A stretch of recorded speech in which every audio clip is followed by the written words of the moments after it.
Guys, what's going on? Welcome to Serial at Midnight. My name is Heath, and it is time once again for another... What am I doing with my hands? It's time for another Review-Palooza. I'm just jazz handsing. I'm just musical theater, even though I never took musical theater. Guys, we have a stack of goodies to talk about here in this video. This is a review for every one of these titles because, as I like to say in every one of these Review-Paloozas, what's the point of buying all this stuff if we're not going to watch it, ingest it, digest it, and then tell you guys what we think about it? This is art. This has meaning. This, like Richard Dreyfuss in, this is a little Peter Lorre, like Richard Dreyfuss in Close Encounters. This means something. These titles mean something. This is art. This is we have things to say.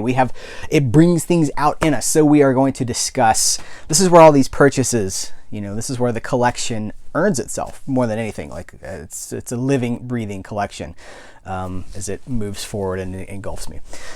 So this is a smaller, it's a smaller stack than previous Review-Paloozas. I have 11 titles here. That's the shortest stack. I feel like I'm talking about pancakes. That's a short stack.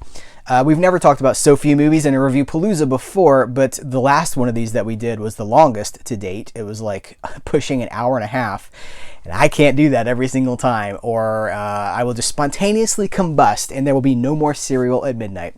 So this is going to be a shorter stack, and hopefully a shorter video, but you already know how long this goes.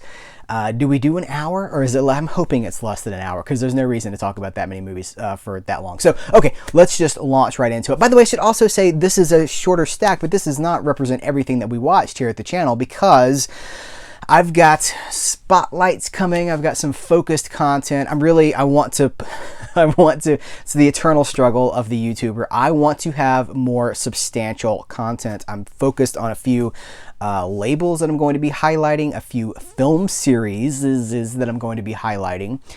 So all that's coming in the future, and those are not in here because I don't want you to know about them yet. So that's what's going on with that. And one of these titles is a TV show, which took significant amount of time. This is time being stretched out. So let's just kick it off with The Big Lebowski. I have purchased this movie in every single iteration that I think it's ever been released in. I'm talking about VHS, DVD, the first Blu-ray, which is just a standard Blu-ray. Then there was the Steelbook that I bought. Then I purchased, actually someone sent to the channel, Cavernio sent to the channel a Digibook, so not Digimon, but Digibook, with the pages and everything of the Blu-ray of this. And now I've purchased it in 4K. This is the last time I suspect I will ever buy The Big Lebowski. Because people say 8K is coming. I know people say 8K is coming. 8K will probably not be a movie consumer format. 8K is going to be reserved for sports, for zooming, for photo technology. 8K certainly is. It's on the horizon here, but it's on the horizon as a consumer format. But movies are mostly mastered in 2K, occasionally mastered in 4K. And our home technology, we're not going to have screens the size of a football field. So I think this is the last stop for physical media, as I've said before. But this is listen, if 10 years from now I end up buying another, like an 8K version of The Big Lebowski, so be it. Today, this is what I'm enjoying, and this is such a good movie. What do you say about The Big Lebowski? It's a great movie. It's a movie that I have seen, that I have witnessed myself in my time as a fan come into its own. When this first came out, no one saw it. It was very underground. Everybody loved Fargo, the previous Coen Brothers movie. There was the cult of Fargo. Everybody was like, man, Fargo is a masterpiece.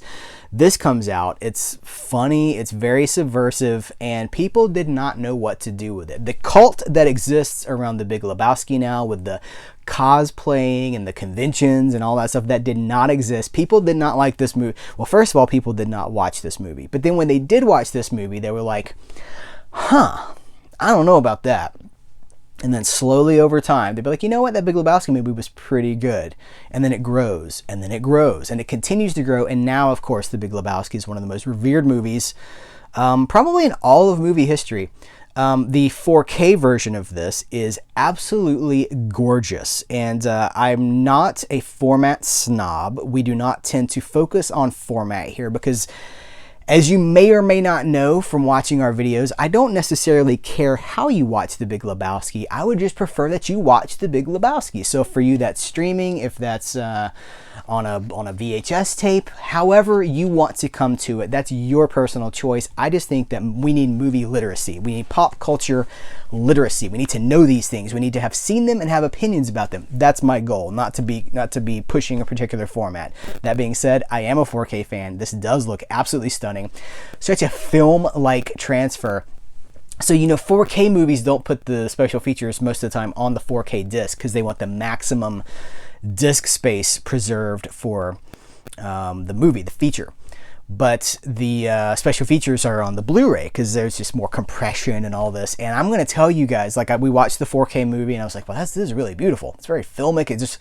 People say this is very, I know this, if you're not into this stuff, I know this sounds very gross. You're like, what does filmic mean? It looks like film, that's where, in my opinion, 4Ks that are shot on film benefit the most. I'm not super interested in modern digital filmmaking. I feel like there's something missing there, probably because of my generation and the stuff that I love. I love movies of the 40s, 50s, 60s, 70s, and 80s, a little bit of the 90s. And movies that were shot on film have a grandiose, a lie at 24 frames per second. There's just something about film that's my definition of cinema. And so when you see it, when it's presented really well, it is stunning. So I popped in the Blu-ray for the special features, which, by the way, there's like an hour of special features that amount to very little content in those special features. However, there is a feature with Jeff Bridges. Oh, geez. Hey, man, I can't believe you forgot my name, man. Jeff Bridges, he's a photographer, and when he goes to these sets, when he films a movie, he always photographs. He has a very cool wide angle camera. He takes it on talk shows with him and stuff. Like if he's on the Jimmy Kimmel show or whatever, he takes this camera with him, and you can see this thing in action. But he's been doing this for decades now, and he would take photos on the set, such as The Big Lebowski, and he puts them together in a photo book and then gives that to the cast and the crew at the end of the shoot. So he walks you page by page through the cast, through the photo book of that movie, and that's really cool. That's not something that you can get. Most of the time, special features, I can get it from watching the movie. They're telling me things that I already know. This is not Heath versus special features, but it's come up a lot lately because I've started to express my dissatisfaction with special features. That most of the time it's the illusion of content, but I don't want to push too hard because I think people are okay with the illusion of content. I think it's comforting to have that illusion, so I don't want to tear it away from people. I'll leave it there. But when it popped in the Blu-ray for these special features, it was night and day. It was drastically degraded in quality from what I had been watching, and I was like, wow. I was like fast forwarding through it, looking at certain scenes. I was like, the colors are more muted. So those who say 4K is a gimmick on a proper TV with a proper setup, it's not. It really does look absolutely fantastic. The goal of a 4K movie is to look like projected film in a theater. That's the goal, not to be crystal clear, razor sharp. It's to look like film. So that means grain. That means sometimes it's soft, but it's to recreate the original film experience itself. And this one does a great job. So this was $12.99. I got this on sale. Amazon and Best Buy, I believe. I think we did a deal alert for this as well. If you follow us on our social, I know some of you guys do, some of you guys don't, but we always love to let you guys know about deals when they happen. So let's move into some Mill Creek Entertainment titles. This has been a long time coming. I watched Eddie Macon's Run, which I had never seen before. This was a first experience watch for me, and I loved this movie. I loved it. I love John Schneider already because I'm of the Dukes of Hazzard generation. We've talked about this a little bit before too. I know that there's a certain younger people view the Dukes of Hazzard as being this symbol of like racism and all this stuff. But if you actually watch Dukes of Hazzard, none of that's there. That's projected onto it. Yes, there is a General Lee. There's a flag. There's a rebel flag on the car, and that's certainly debatable. But at the time, it was certainly in the culture. And the Dukes of Hazzard never hated on nobody. The worst they did was run from the law, just kind of trying to stay one step outside of the law, Waylon Jennings style. one day the mountain might catch him, but the law never will. So I don't know. I love John Schneider. I also love Tom Wopat. These guys, I literally grew up watching the Dukes of Hazzard, and so I followed Schneider into like his country music recording career. I followed him into, of course, Smallville. I loved him as Jonathan Kent on Smallville. And I just like him. He's a man of faith. He seems to be a man of integrity. People have wonderful things to say about him. Nobody's like, well, he's a monster behind the scenes. People just really love John Schneider. Kirk Douglas, not so much. A lot of bad stories out there about Kirk Douglas, but he is he's maybe Kirk Douglas as himself in this movie. So let me back up. Here's the story. John Schneider, he's doing time in a prison for a crime that, I'm not going to say he didn't commit the crime, but it was a crime of necessity, crime born out of a need. It's one of those like, was a Denzel Washington movie where his kid needs an operation and he has to get the money or whatever, that kind of a thing. Like it's a morally righteous crusade, you know. So he's in prison doing time, and he finds a way to sneak out to break his prison, to break out of prison. And Kirk Douglas, he's on the run. He's Eddie Macon, and he's on Eddie Macon's run. He's running. He's got this plan. He is going to. I'm going to put this down so stop holding this up. His plan is to just run in the woods. It's like we're talking about like Texas, we're talking about like the Southwest area. It's to just run. His wife has left him a bag of like sneakers, not candy bar Snickers, but like running shoes and a change of clothes, and some food. And his goal is to get to Mexico so that he can. I just knocked over my stack again. His goal is to get to Mexico, which he perceives as freedom. And Kirk Douglas is he's like a prison. What is his job in this movie? He's like a prison guy, a truancy officer, basically. Like he's responsible for going and finding him. But because it was the 80s. What year is this? 83, I think it is. It's during the season where the Dukes of Hazzard, where Bo and Luke Duke were replaced by Coy and Vance.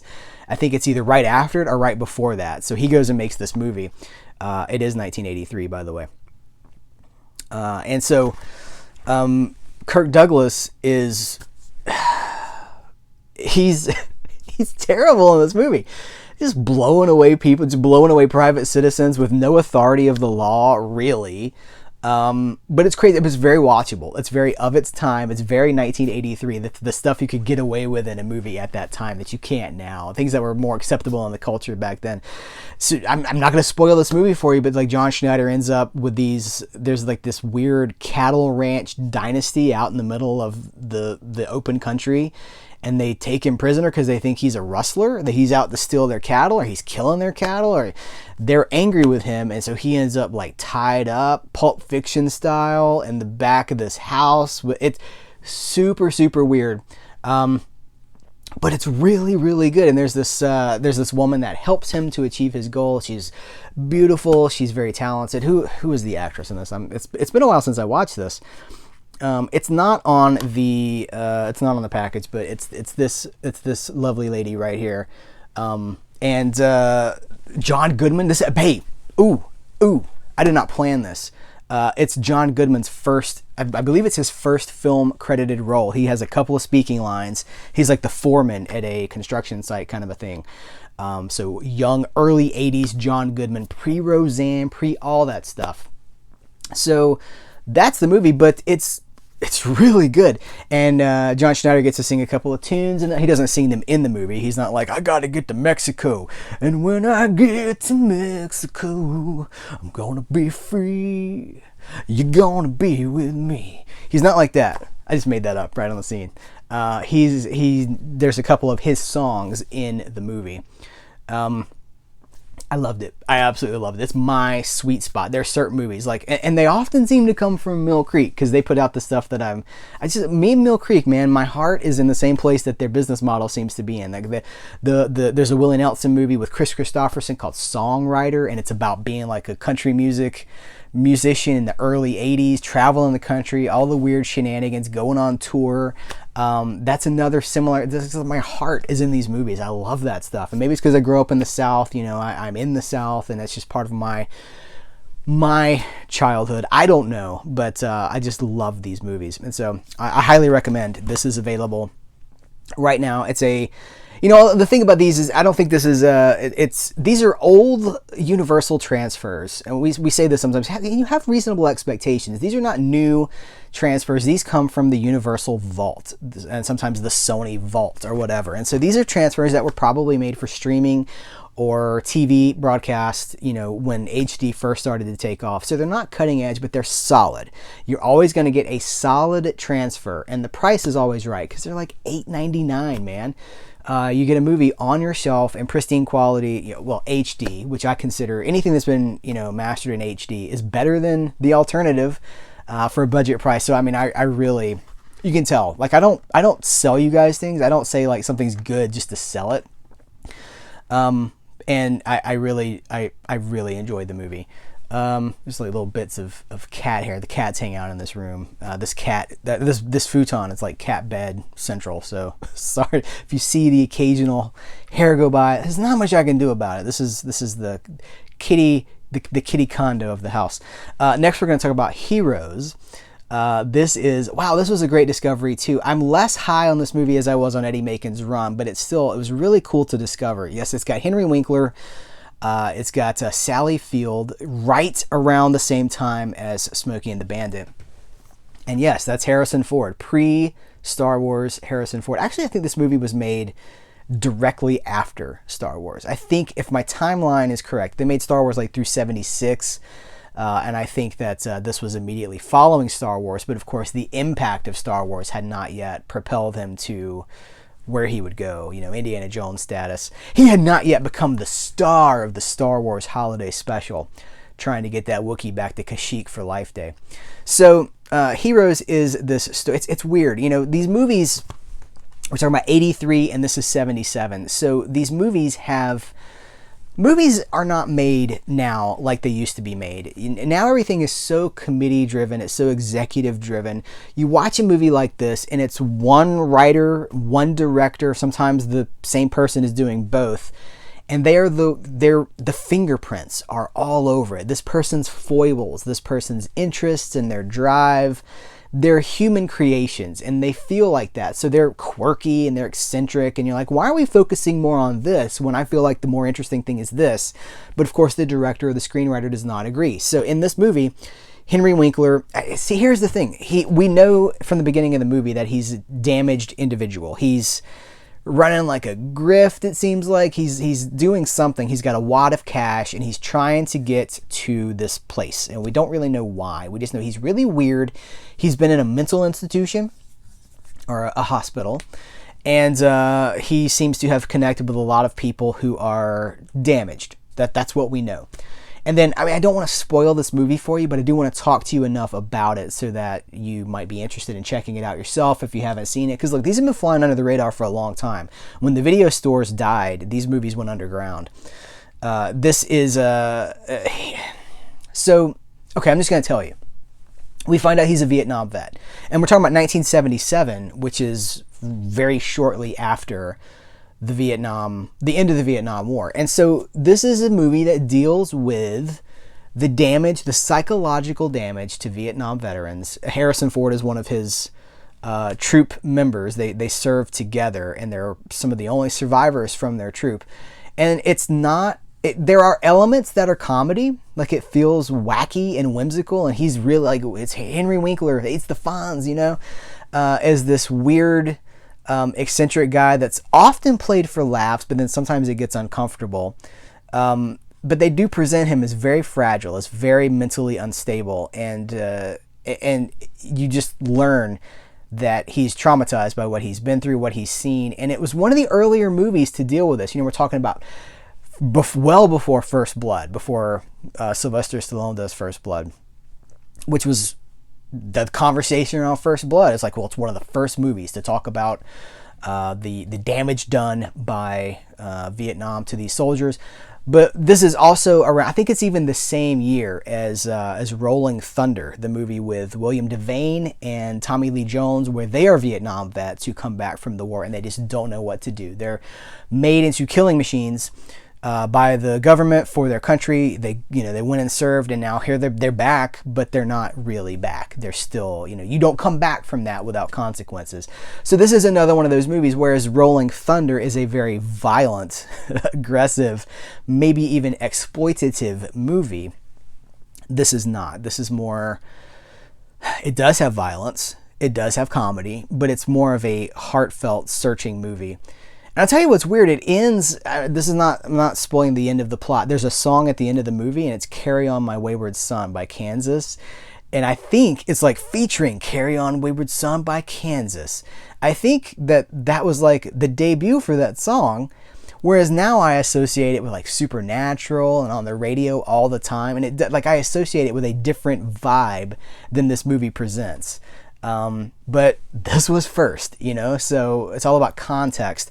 I don't know, I had a lot of fun with this one as well. I've taken a lot of screenshots. Hopefully you guys can see. I don't take screenshots for everything because, full disclosure, when you sit down to watch a movie, you don't want it to be work. You don't want to be like, well, that's the perpetual struggle at Serial at Midnight with some of this stuff, is that we want to watch all these movies, but I also feel a responsibility. I know I'm probably going to be talking to you about them. Do I stop watching? Like, I got to capture this screenshot really quick. Oh, that's a good screenshot too. Sometimes you just don't want to do it. Sometimes you just want to enjoy something. So some of these things have screenshots and some of them don't. Oh, I just remembered. I have to talk to you guys about a scene from this.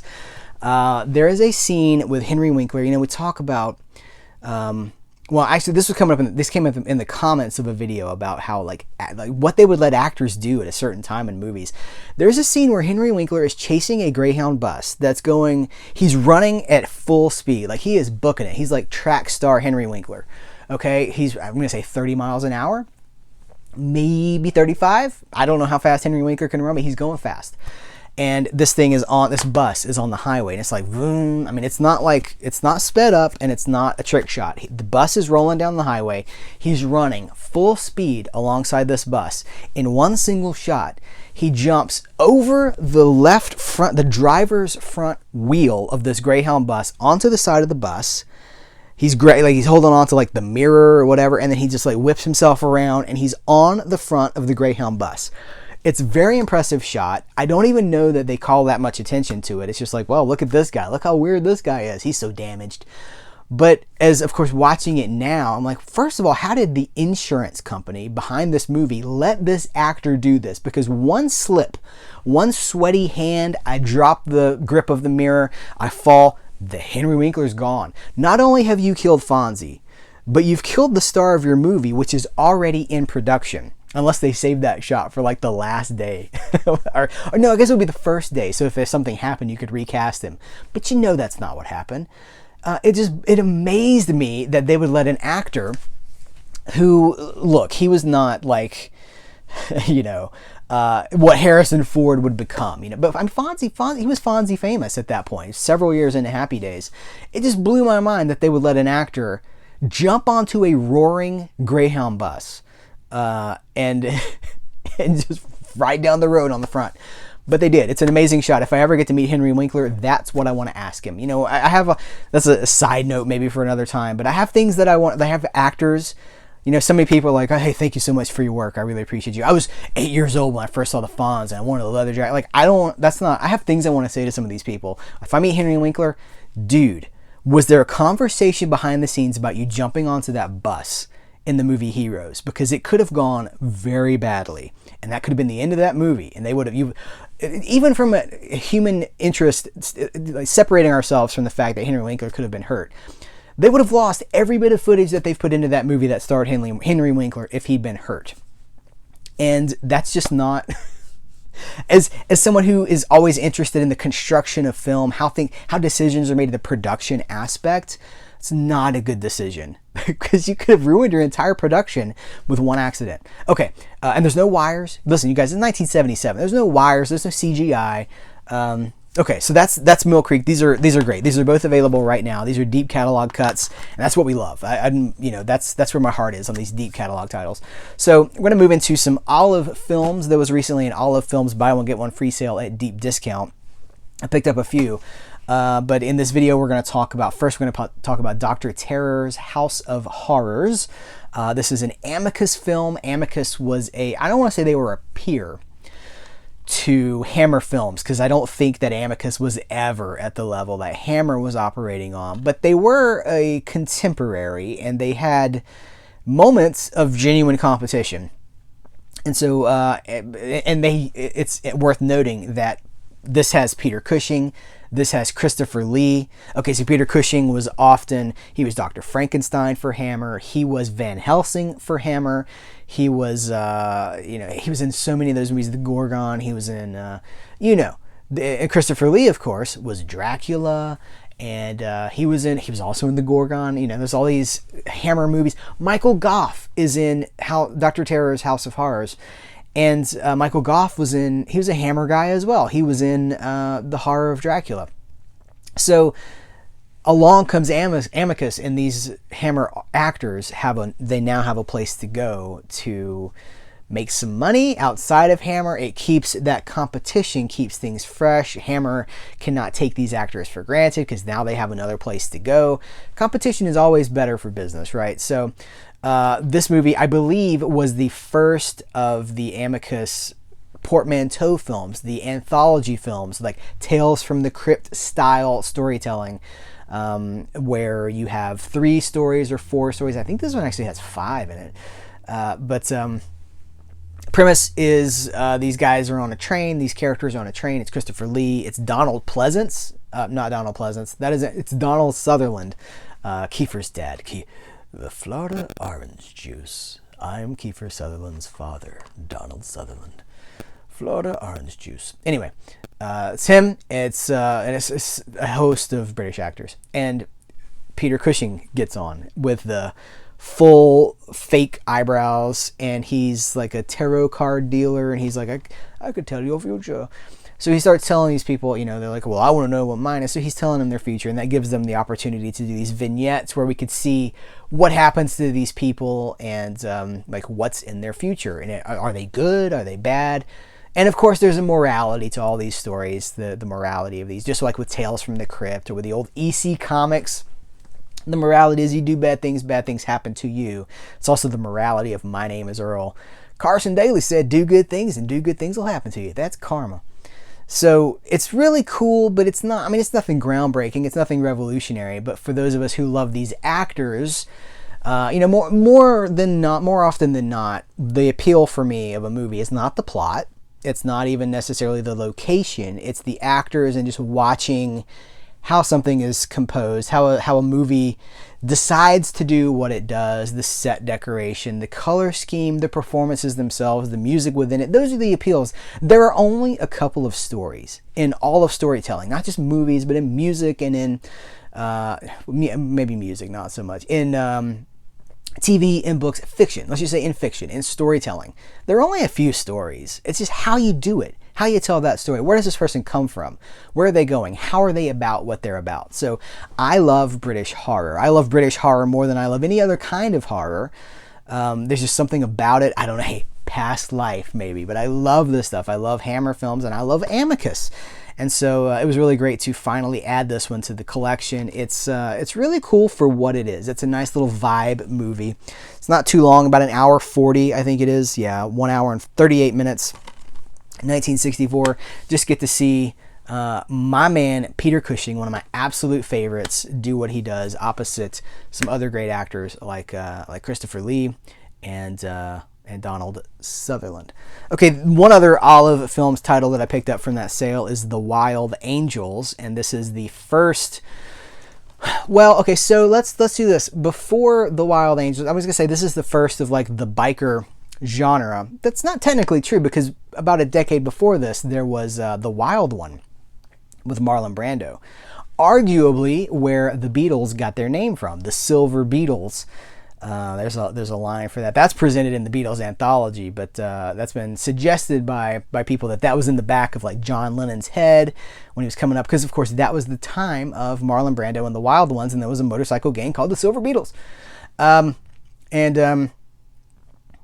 Is that what he says? Is it the Silver Beatles? Or is it just the Beatles? He's like, I missed you. The Beatles missed you.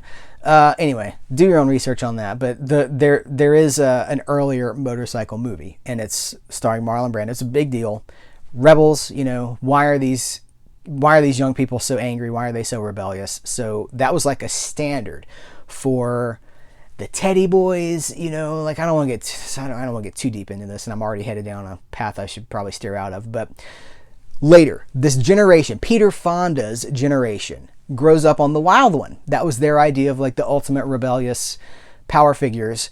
Then this is 1966, and it's a Roger Corman produced and directed movie, and it was done with the cooperation of the Hells Angels, but it is not a flattering portrayal of the Hells Angels. And so, how do I even want to talk about this?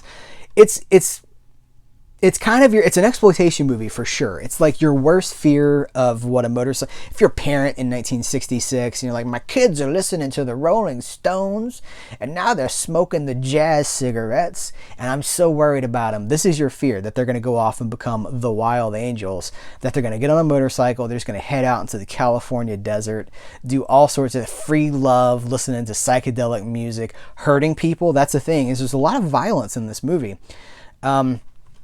And it's your fears. It's the worst fears imagined of what this could be. And it was based, here's the thing, it's not pulled out of nowhere. It was based on the accounts of Hunter S. Thompson, who'd gone behind this. We actually featured that book in a past thrift store video. Hunter S. Thompson kind of did an expose on the Hells Angels. And so this is kind of like pulling from real stories that have been fictionalized. And in the cast is Peter Fonda. This is before Easy Rider, and it was actually during the press for this movie, as he was traveling around with what's the guy's name? Laura Dern's dad, Bruce Dern. He's traveling around with Bruce Dern. They're doing all this publicity. These are not, like, from what I understand, Bruce Dern knew nothing about this culture, which is amazing, because he's totally convincing in this role as just a burnout biker with no passions, no cares in the world, a criminal, like completely comfortable with criminal behavior. And then to find out that like he knew nothing about it and he was just kind of faking it, and that the Hells Angels hated him for it. He got beat up by the Hells Angels. This is really interesting. But they're doing publicity for this movie, and then Peter Fonda starts to conceive what would become Easy Rider. It's fascinating stuff. So it's a snapshot of a particular time. Not painted flatteringly, but I think people do also love it. There's samples from, like, audio samples from this movie and popular music of the last 30 years. There's that speech. He's like, what do we want? We want to get loaded. There's all this stuff in there. But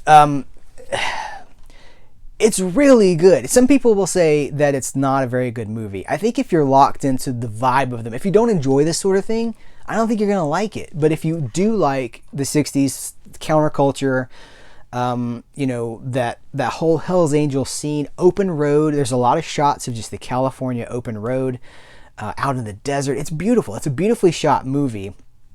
And their performances in it are fantastic. This is moving into that late 60s, Marlon Brando kind of natural. He brought that natural style of acting where it's very method. It's very just like real, Stella! This whole thing where your performance is less affected. It's more based on human emotion. It's more based on experience.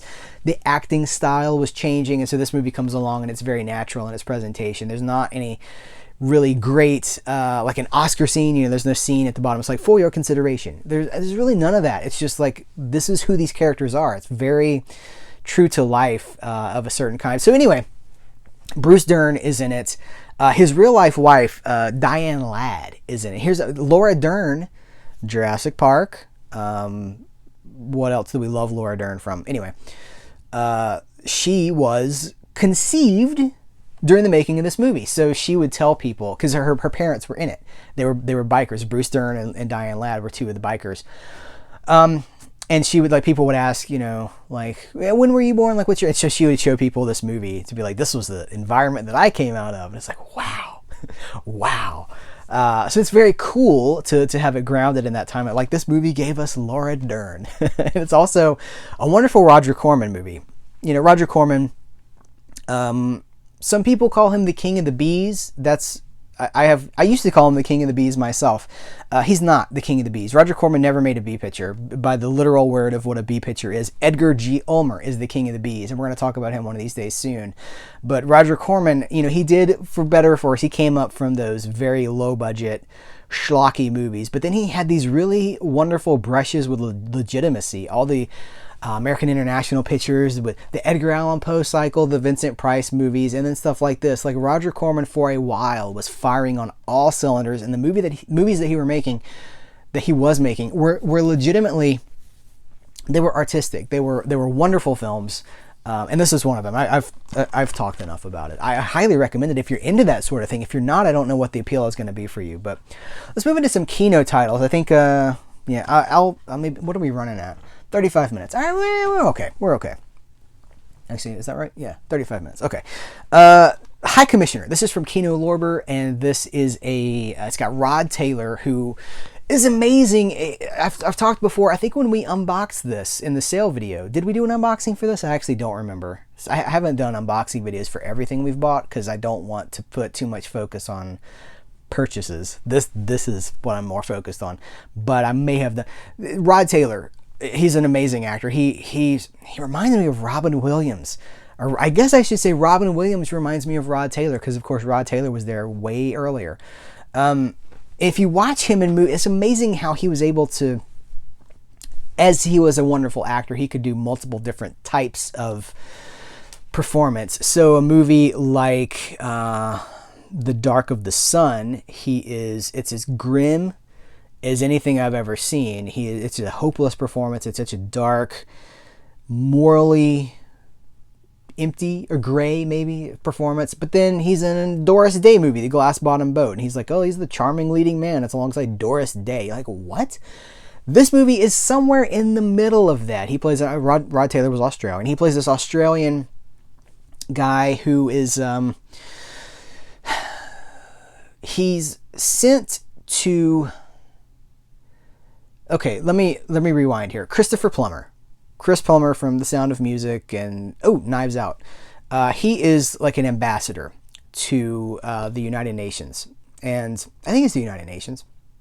It's been a while since I watched this. I think it is the United Nations. He's an ambassador, and he is accused of murder. He's suspected of a murder that happened years in the past. They've just figured it out in Australia. He's the Australian ambassador to whatever. So the police department in Australia is like, we think that he's the murderer, and he's over here, in all these meetings, and he has to pay for his crime. We need you to bring him back. So they send Rod Taylor to bring him back, and Rod Taylor uncovers like this murder conspiracy. It's just a conspiracy in general that seems to go to the highest level, and that's it. And so here's the thing: like, it's not a bad movie. It's interesting. It's got a lot of plot in it, but it's missing something. I'm not sure what it's missing. I tried to think, because, like I said, it's hard to just watch a movie and just watch it. I feel like I'm going well, what am I getting out of this? How am I going to talk about this to people? Because I do this anyway, just for myself. I'm like, what does this mean? This movie's missing something, and I'm not really sure what it's missing. There's not a lot of style. That's one thing, and that may be deliberate. It may have been tried, because this is 1968. We're moving into this style, like I was talking about with The Wild Angels. We're moving into a time where the naturalistic performance is more valued than than like a ride, than more like a spectacle. That's what it is. Nowadays we live in the world of spectacle, and it's all about the style, and it's all about the visuals. Mid to late 60s into the 70s, we're also looking at a very natural style of movie. What some people say is the golden age of movies, that when Jaws came along and then Star Wars, that those blockbusters broke this kind of movie forever, and we can never again have them. But I don't know, there's just something, like, it's a little bit harder to connect with. It's a little dull. It's hard to engage with, but at the same time, I'll show you guys the back of the package. At the same time, it's got, like I said, Rod Taylor's fantastic. And I was saying he kind of gets to play in the middle of what we've seen him before. So he is the rough bushman, the hard-nosed, tough guy. But he has to mingle with these ambassadors, these political figures. So he's buttoned down in the suit, the tuxedo kind of a thing. So he gets to bridge that gap, and he does it very well. He's wonderful to watch in this movie. I've yet to see a Rod Taylor movie where I was like, well, that wasn't fun to watch with him. He always brings something enjoyable, but it's just missing something, and I don't know what it is. It's not firing on all cylinders. Maybe that was a deliberate choice. I don't know, but it's not bad. Again, it's not bad. It's worth watching, but it could have been more than it actually was. It could have been a little bit more just engaging. I feel like it doesn't care if I like it or not. Maybe that's what it was intending to do. I don't know. So that's that one. Then I'm going to talk about George C. Scott in Bank Shot. I think when I unboxed this Kino order, I called it The Bank Shot. It's just Bank Shot. But the movie is about the bank shot that they're trying, shot being like the opportunity, the job, the con, the bank job. So this is, it's George C. Scott. It's a bank heist movie, but it's unlike any bank heist movie that you've ever seen before, because the bank, here's the premise. George C. Scott is in prison. Okay, let's connect some dots here. The character so this is based on a Donald E. Westlake book. I love Donald E. Westlake, fantastic crime author. Hard Case Crime, who we love so much, has put a lot of his books in print again that have gone out of print. He had a previous book with this character. Now, they've changed the name of the character for this movie, but there was a previous book called The Hot Rock, which they adapted into a movie, and Robert Redford played the character. He's a con artist. He's a guy, and he's like Danny Ocean in Ocean's 11, or Frank Sinatra in the original Oceans. And so he's a con guy. He's a heist guy, and he has been sentenced to prison. It's not a sequel to The Hot Rock, but it's maybe the book was certainly in the series, but they've kind of let it stand on its own. But that's what's happening here, and he's in prison, and his partner in crime is Sorrel Book, who was Boss Hogg in The Dukes of Hazzard. Look, see, it all comes back to John Schneider and the Dukes. It all comes back to the Dukes of Hazzard. So it's not Boss Hogg, but it's Sorrel Book, and a very, very similar character. And he's gonna break him out, and they've got this job. They got this heist, this bank job this bank shot that they're gonna do. And so the premise is that the bank itself is they're moving into a new building. They're construction or whatever. They're outgrowing their current location. So currently the bank is being held in this trailer. For lack of a better word, it's a trailer. It's a small building on wheels. And there's guards and everything. There's a vault in there. And this is the perfect opportunity. You don't just break into the bank. You just take the bank with you. So that's the bank job. And as you can see, I mean, it's not a secret. This is in the trailers. This is on the poster. This is the cover of the Blu-ray itself. Is the trailer is on wheels. You just take the bank, and then you get the money out of the bank later. That's the movie. It's very whimsical. I don't want to say that it's funny. I don't know that any of Donald Westlake's books or adaptations are funny, but they're winky, like what Elmore Leonard would do with things like Rum Punch, which became Jackie Brown, or I'm trying to think of some other Elmore Leonard books that became The Big Bounce, stuff like that. That winking, whimsical, quirky criminal story. That's what this is. And some of it's better than it has a few dull parts. Sometimes it goes. It's 15 minutes too long probably, but it's a lot of fun. And it's another one of these movies. It's 1974. It's another one of these movies that just very soon after this just disappeared off the face of the earth because they stopped making them. Everything had to have like this huge star. Everything became a vehicle, 76, 77 into 80, then Indiana Jones, then and I love that stuff. I grew up on that stuff. I grew up on the Buck Rogers and Battlestar Galactica and all that stuff. I love that style of movie, but I miss this kind of stuff too. So thankfully we have them preserved because of companies like Kino Lorber. You guys, Tuff Turf. I finally caught up with Tuff Turf on Blu-ray. Great movie. Robert Downey Jr. Again, if you only know Robert Downey Jr. from his Marvel work, you're missing 3/4 of his career. You're missing like 30 years of his career. Because this is from 1985. It's a young Robert Downey Jr. It's a young James Spader. From The Blacklist now, and from, what do we know? Stargate, James Spader. Wonderful actor, but he is in this movie. James Spader comes into town. He's new to town, and he doesn't look like anybody else. He doesn't dress like anybody else. He's the outsider, but he likes this girl. He likes, let's see if you can. He likes Kim Richards, who is super rebellious, and she's kind of like in with the bad crowd, like with the gang sort of a thing. Robert Downey Jr. is kind of in the middle. He's just kind of an observer. He's in a band. He's the drummer in a band. Looks like $1 million. He's just Robert Downey Jr. So cool, man, just so cool. To have been that cool, that young, must have been nice. I just heard a story of Michael Rosenbaum has a podcast. Lex Luthor has a podcast. It's on YouTube, and he just had who did he have on? He had on. Hold on, wait for it. He had on. Oh, geez, don't make me cut this out. He had on an actor that was a peer of those guys. Hey, Rob Lowe. He had on Rob Lowe, who was talking about growing up in the high school. You know, he went to high school with Robert Downey Jr., with the Estevez brothers, you know, Charlie Sheen and Emilio Estevez. He was talking about how no one cared about them. He was like, nobody cared about Robert Downey Jr. No one cared about us. We were just students. We were just doing our thing. But to have been this cool, this young... here he is. You guys see young RDJ there. It's a fantastic movie, and it's unexpected. Like, it's one of those movies like The New Kids from Sean S. Cunningham, the director, the producer and director of Friday the 13th, where it gets shockingly violent for a high school movie. Like, you're like, I can relate to this. This kid comes into town, they're beating him up, they break his bike. Oh, it's terrible. Then it gets violent, and you're like, oh, that escalated quickly. That's the kind of movie. It's got a great soundtrack. I have the soundtrack on vinyl. I need to post some pictures like on Instagram or something of the Blu-ray with the vinyl album itself. It's got a cool Marianne Faithfull song in here. Some cool like post-punk, I want to say, just very of its time. But man, this movie is just so much fun. It's a great midnight movie. It's a great late night movie. Oh, by the way, this has reversible artwork too. Here's the front, and here's the alternate artwork.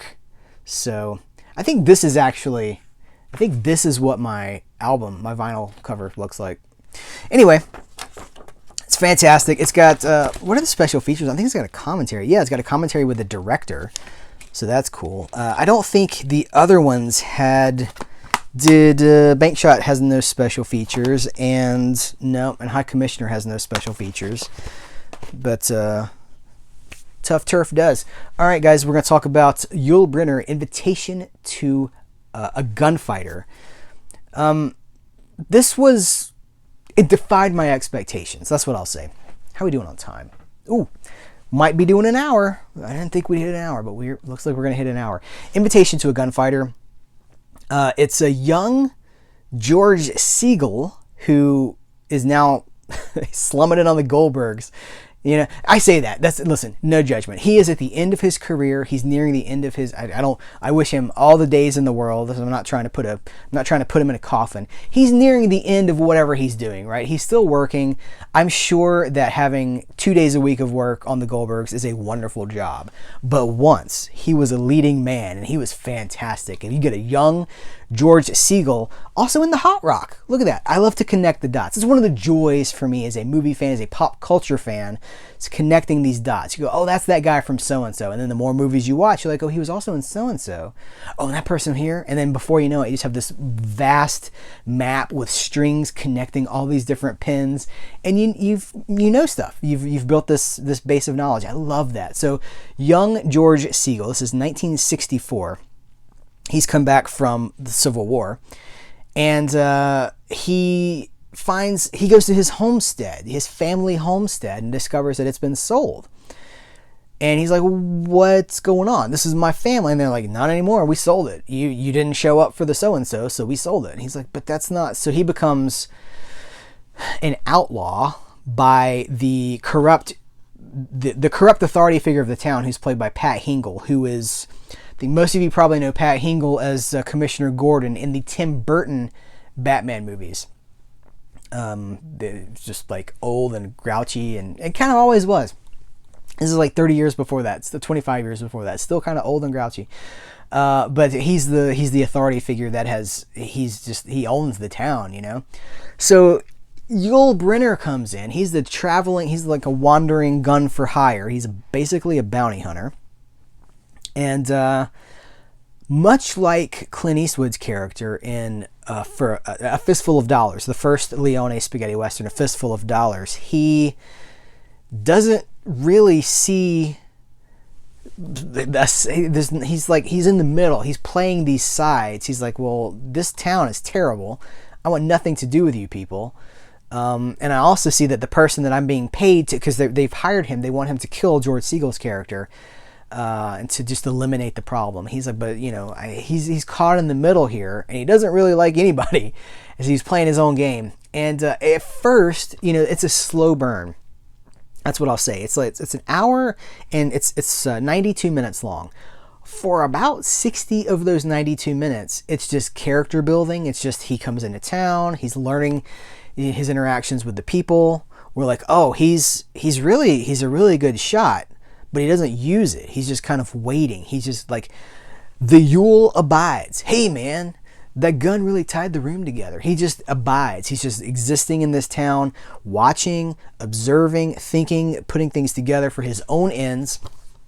And then the last 20 or so minutes of the movie, 20, 30 minutes, it really starts to kick in with like tying all these disparate ends together. And it was not what I was expecting, because I was expecting, you talk about 64, that's when, ironically, that's when A Fistful of Dollars was making waves in Italy, but it didn't show up in America for it was a couple of years, right? I don't think we got Fistful of Dollars until like 66, I want to say.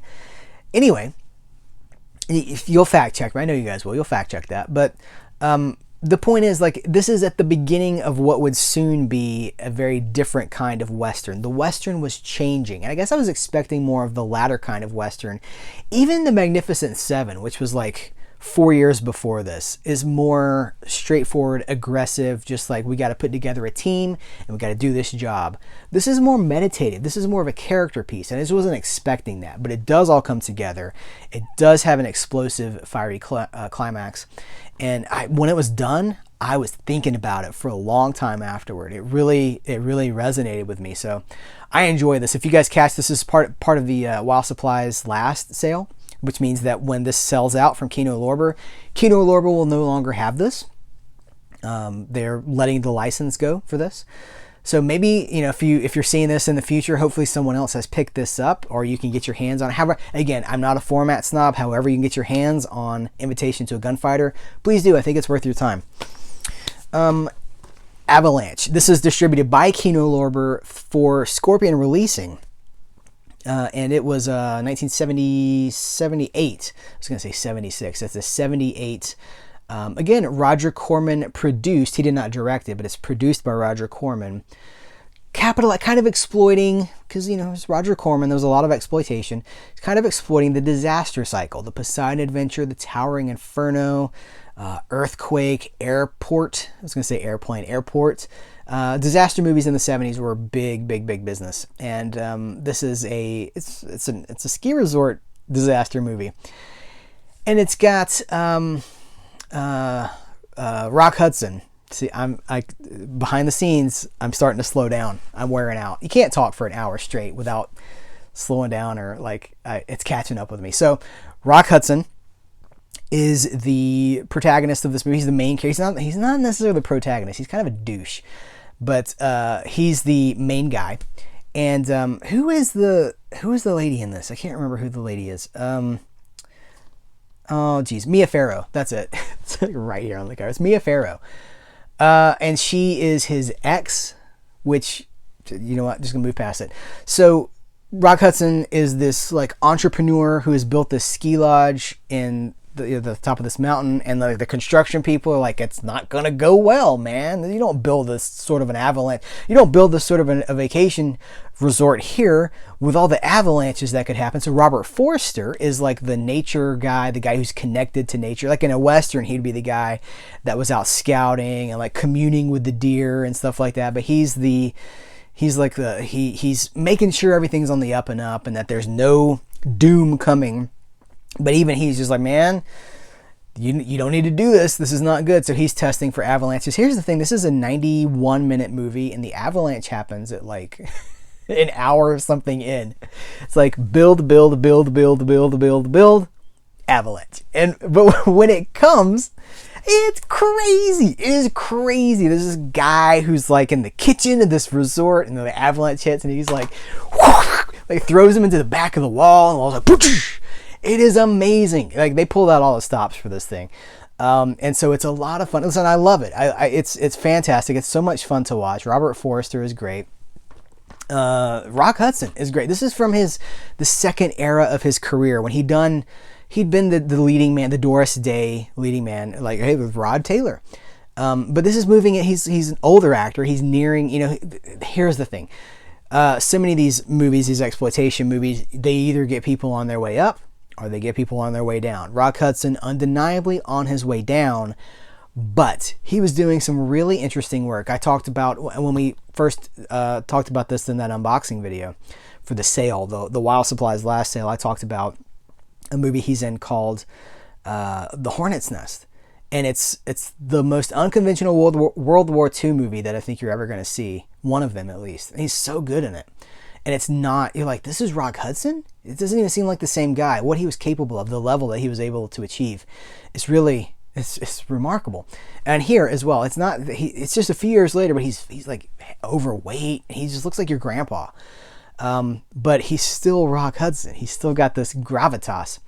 But I don't know, man. I really enjoy this. I'm not saying it's like an A picture. It's clearly, a lower budget film. Though this was for Roger Corman production standards. It had a great budget. I think there's an interview with Roger Corman. It's about 5 minutes, 7 minutes, something like that. And it's very informative because he talks about how they'd gotten some finance. They'd sold the TV rights. There's a lot of you guys who are my age or maybe a little bit older. This was on TV a lot in the late 70s, the early 80s.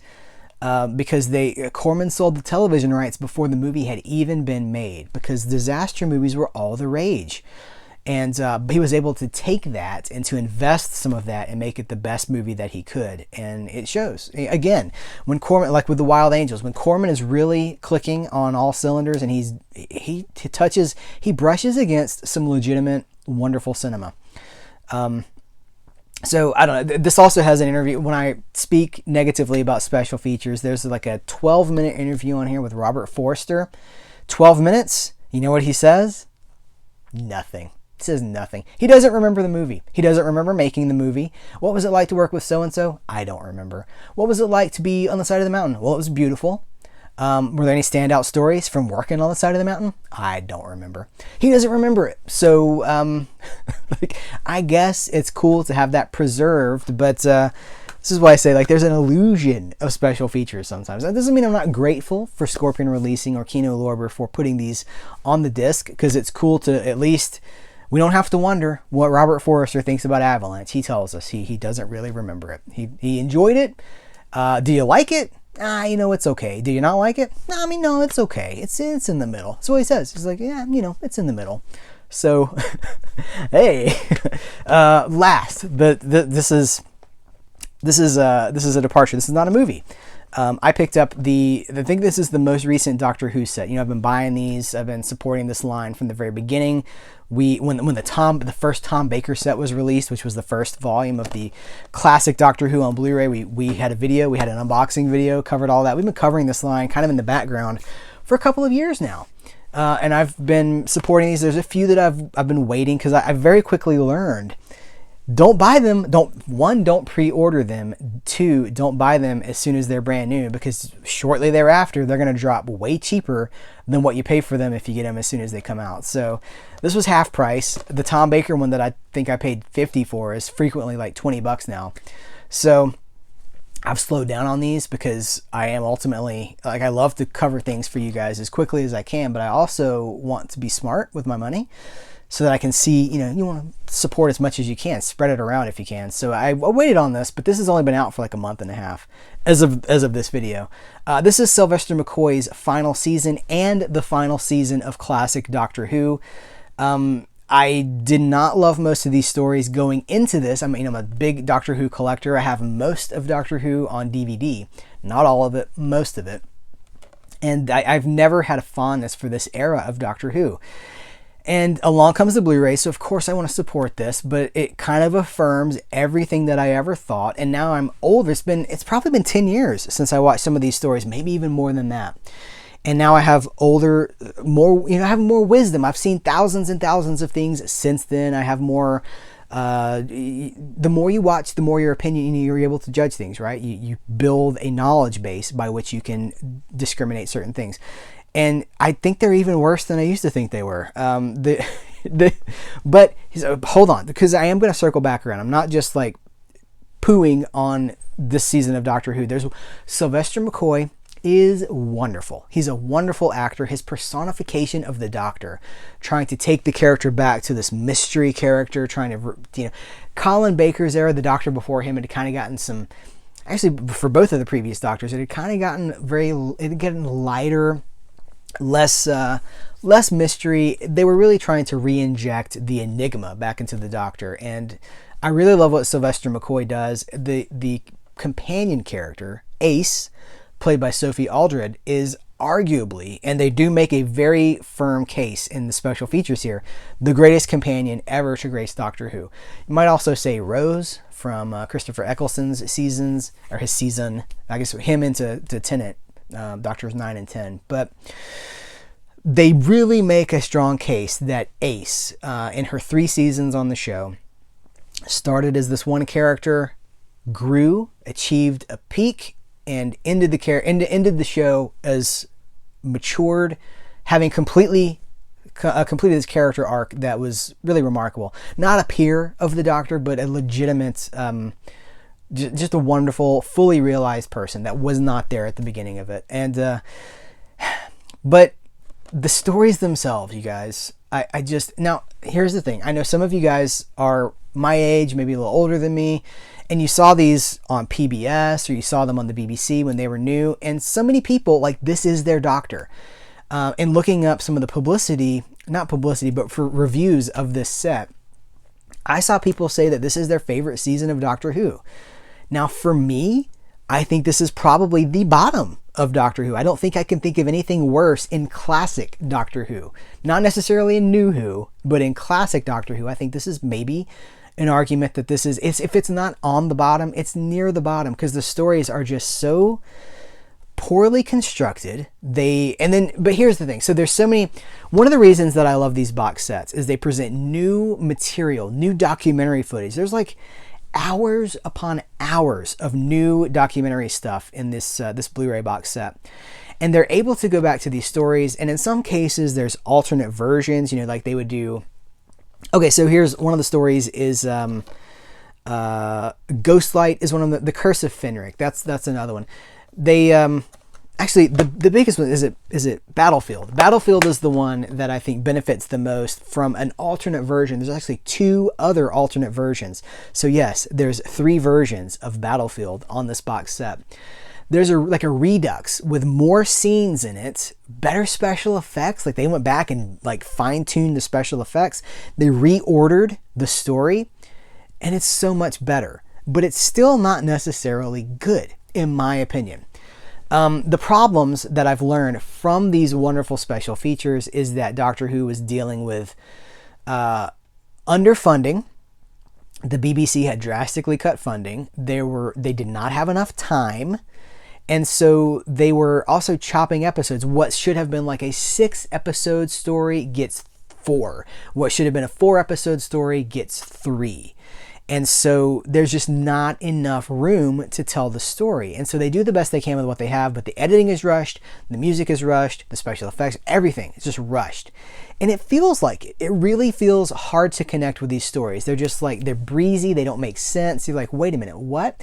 Things that are important to the exposition of the characters and the story itself just don't even get mentioned. And then you find out that it was shot, it's a deleted scene, it's on the extended version. You're like, wow, that changes everything. And the producer of Doctor Who during this era, basically from the end of Tom Baker into the death of the series in 1989, was John Nathan Turner. And of course, being a long time, I've been a Doctor Who fan for 25 years. John Nathan Turner is a famous character, but he's also an infamous character because a lot of fans personally, and me included, I'm guilty of this, personally blamed John Nathan Turner for his... He was the guy at the wheel when the ship went down, and he was also the guy that pushed it into more juvenile territory, more... I'm just going to say it, dumber stories that don't have smart ideas behind them. They're just like, modern Doctor Who is very guilty of this to me. They're like, look over here. We got flashes, we got bangs, we got explosions, we got cool special effects. And they're distracting you from the fact that there's really no story. There's really nothing to invest in. There's no real character depth there. It's just a lot of flash with nothing underneath it. And it started around this time. So I've kind of had, not an axe to grind with him, but I don't respect him like I've respected a lot of the other producers like Barry Letts and like Philip Hinchcliffe.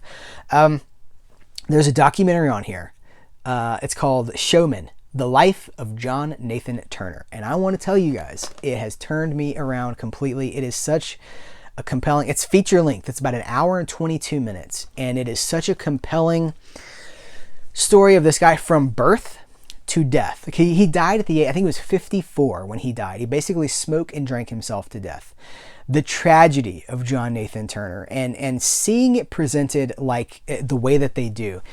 He wanted to leave Doctor Who, I'm going to say 6 years before the show actually ended. He knew that he had reached a peak with the 20th anniversary special.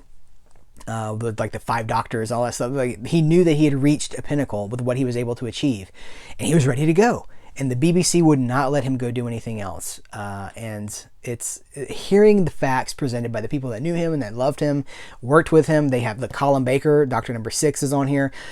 Peter Davison, Doctor Number 5 is on here talking about their relationship with him. And it is a tragedy. It is an absolute tragedy. It is a Shakespearean tragedy. This young, talented producer has all of this possibility. He achieves remarkable stuff, and then he is not allowed to go do anything else. And all that potential dies, and it rots, and it makes him bitter.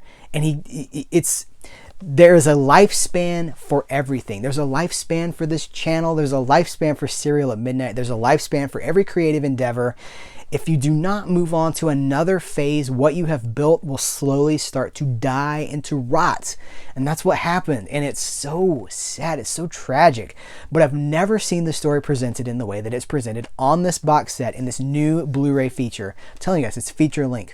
So the last disc of this collection alone has hours. It's got an hour and 12-minute interview with Sophie Aldred about what it was like to be Ace. It's got a 45-minute feature on how Doctor Who died, how it was canceled, like the last days of Doctor Who.